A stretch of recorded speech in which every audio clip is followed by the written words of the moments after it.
Welcome back to the show. Time to bring in one of my favorite people, Tom Hart, of course, play-by-play announcer for the SEC Network and ESPN. And Tom, always great to see you.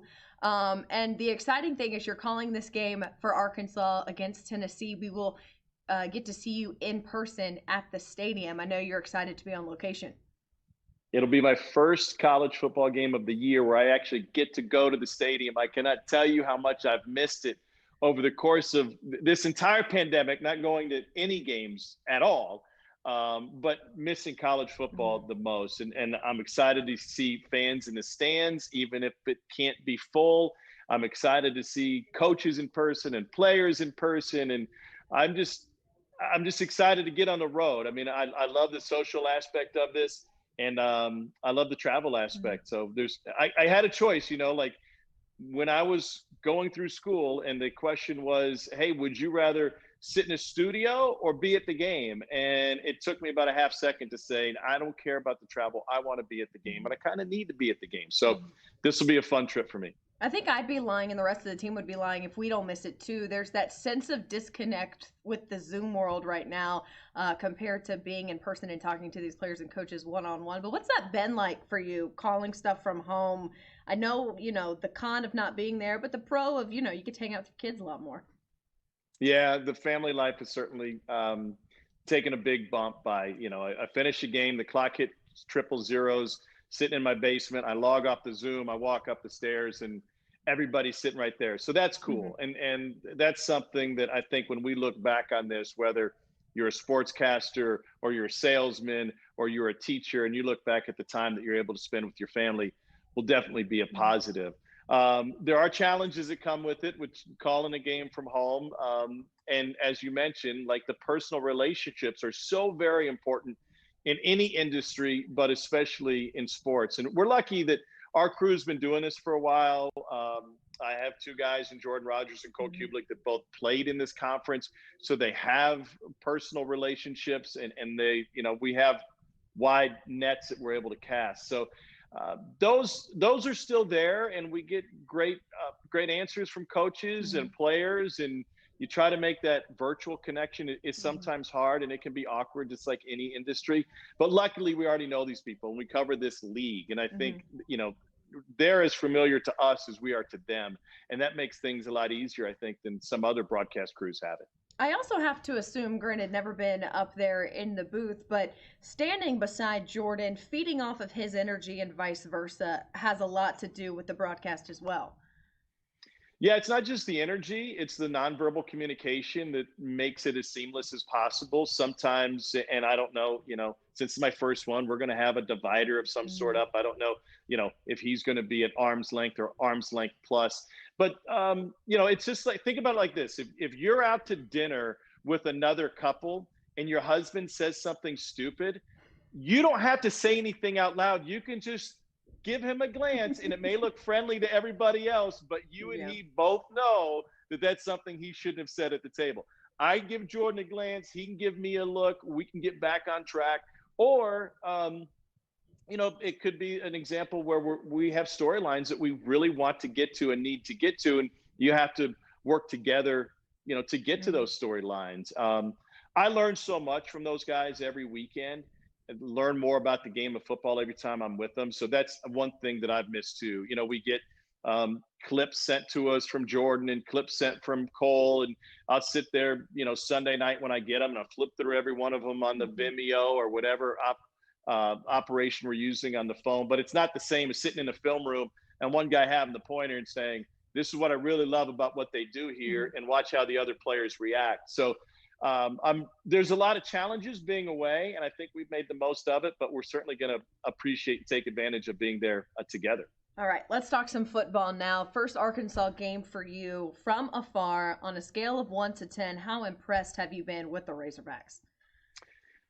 I don't know if I could have been any more impressed. I mean, you have to take into consideration what this program has been, not just the last 2 years, but a couple years prior to that.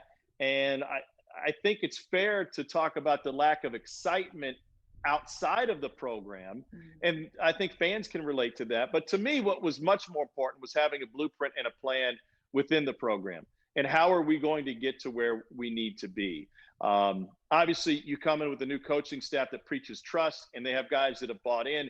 And what you see on tape when talking about this team, and you can talk about a lot of the individuals and the talent that they have and how they're in games and the coaching schemes. But the fact of the matter, and this is evident if you simply watch the line play on either the offensive or defensive side, these guys are playing harder than they've ever played before. And they're doing that because they have a coaching staff that knows how to get the best out of them. It's amazing in a league as elite as the SEC how effort can be a difference maker. Because you assume a lot of times we sit around on National Signing Day and we say, well, these programs are head and shoulders above everybody else. And they might be from a talent standpoint, but the effort can close that gap. And that's what I'm seeing from Arkansas here early on. What do you like about Sam Pittman and the way that he coaches and his coaching style? Because obviously there's a very big difference from how Sam Pittman gets to be as an O-line coach versus Sam Pittman as a head coach. Well, I think the qualities that made him a great offensive line coach are the same ones that serve him as a head coach. I was listening to a very popular Arkansas-based pod this week. And on that pod, he talked about the word trust. And he had that trust with his offensive lines in his past and at various stops. And we've spent time with him throughout the league at those stops.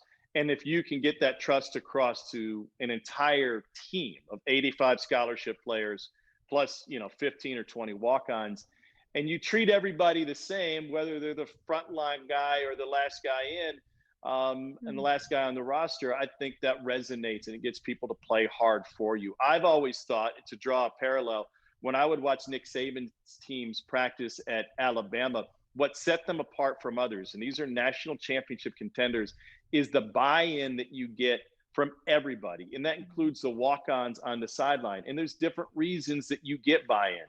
It's also painfully evident when you show up to watch a program or watch teams practice when there isn't buy-in and there's guys on the sideline that are messing around and not focused and don't care what's happening with the special teams. When you have trust and you have buy-in, you're able to make big strides. I mean, I think this was the best hire in the offseason, especially, as I said before, relative to where this program was, but also I think it's fair to say relative to what was expected. And then the challenge will be in the back half of the schedule, continue to produce, continue to stay in games and win games as they already have, and continue to build that momentum going towards next season. Well, how about Sam Pittman going up against one of his best buddies in Jim Chaney, coming back to Arkansas for the first time? Don't believe he's been back since he left. And what does this Tennessee offense run by Jim Chaney bring to this Arkansas defense that you're looking for Saturday? A lot of similarities between these guys and their personality, by the way. Bombastic, fun, always smiling, always energetic, down to earth, the kind of guy that you can see why they're both such great recruiters. They're the kind of guys that can relate to anybody. So it's interesting when you draw that parallel that they're very similar in that regard. It's a Tennessee team, quite honestly, that has had a hard time finding its identity because they don't know what their best option is at quarterback. They've got Jarrett Garantano. He's been there a long time. They know what they're going to get from him, both good and bad. And they haven't found another quarterback behind him who is significantly better, to which they are willing to take risks by putting that guy or guys on the field. So they played 4 different guys at any point during the season. And we had them a couple weeks ago against Kentucky. They were really at their worst. Garantano threw a pair of pick sixes. They brought in the second string guy. His only attempt was also intercepted, and I think they threw 3 picks in a row. So it was just an amazing example of ineptitude from, and a lot of that gets put on one position. I don't think it was all one position, but Tennessee fans keep pointing to that quarterback spot, and they're wanting better and more production. The surprising part is that they haven't been able to find somebody, because this is continued now year 2 of this under Garantano. Now they have an incredibly talented freshman who may or may not see action in this game. But Jeremy Pruitt and his coaching staff has to balance where they are versus where they want to be. Every win will matter to them. Every game will be competitive. So do they risk putting an inexperienced quarterback in for the future when they still have value in trying to stay competitive in these games this year? All right, my last question for you, Tom, before I let you go, is about Arkansas's quarterback, Felipe Franks. wearing the Cardinal and white now. What's it like seeing Felipe Franklin in an Arkansas uniform, and how have you assessed his play so far this season? Well, I just appreciate the fact that he's got a new lease on Mhm. life and a new opportunity, on his college football life. We had several of his games when he was at Florida, and oddly enough, he suffered some of these same ups and downs that Garantano has suffered through for Tennessee. And then the ankle injury was just devastating. And we were on the field before one of the late season games. I think it was a Florida State game, maybe, and you could see the disappointment in his eyes. It was evident he was going to find another home at that time. The guy who followed him up had an amazing second half of the season for Florida. Kyle Trask has continued that. What you have from him is exactly what you've seen this season. You have a quarterback that's used to the big stage. Remember, he beat Michigan in the Peach Bowl.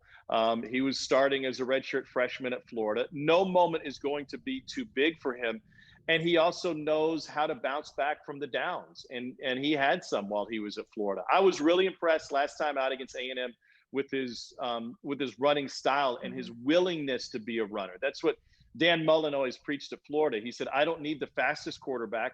I don't need, the best quarterback in terms of running the football, but I need to have a willing runner. And his willingness to stretch the defense and to, keep them off balance, I thought was really important last week. And I think it'll be just as important this week against Tennessee. Well, hey, man, we always appreciate the time. Always good to talk to you, Tom. And while you're in Fayetteville, get some good food, okay? I'm going to do my best. I we, cannot wait to get there. Thanks for having me. yeah, we appreciate it. More of the Game Day show rolling on after this.